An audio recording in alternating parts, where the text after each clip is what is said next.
Hello everyone. This is a complete introduction to abacus. If you're just starting out, then you're at the right place.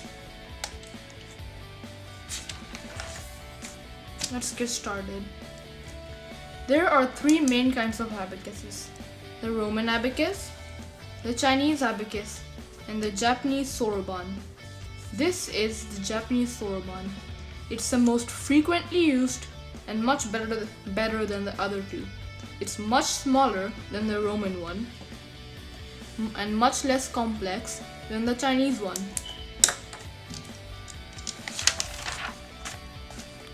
Technique: whenever you're using an abacus, your thumb moves all the beads up and your index finger moves the beads down. Your thumb would move them up, index finger would move them down. And that's important when you're trying to do it in speed. Okay. Each column on the abacus has 5 beads. These 4 beads are the earthly beads. They're each worth 1. The 1 bead at the top is the heavenly bead, and that is worth 5.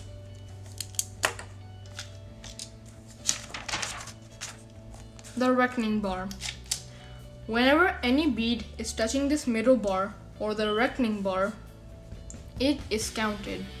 For example, none of the beads are counted yet. Therefore, the abacus is empty. But when you do this bead is counted now. And now these 2 beads are counted. And no other bead is counted yet.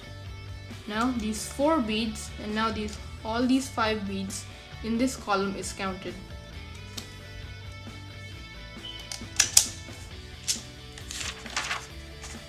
Counting on the abacus.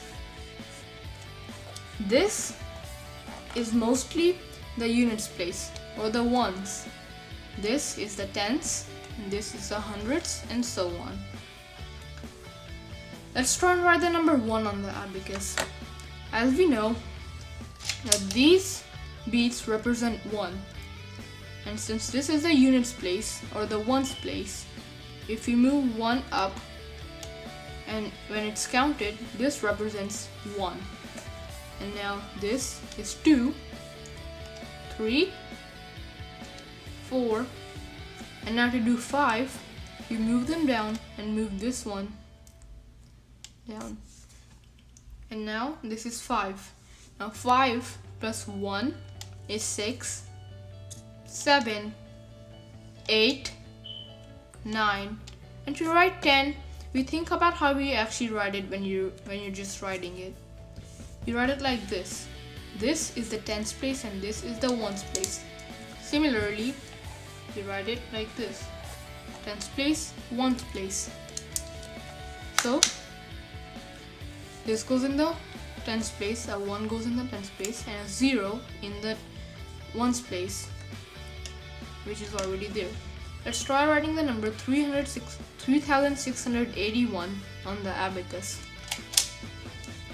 You start at the thousands place, and we do 3681. Resetting on the abacus. You've already seen me do pressing this button, and this is the reset button. If you have it, then use it. But if you don't have it, and you have a big number like this, what you do this, and then you do that. And that's just resetting it so that you can move on to your next problem. Alright, and that's it. Thanks for watching, and don't forget to like and subscribe. Bye.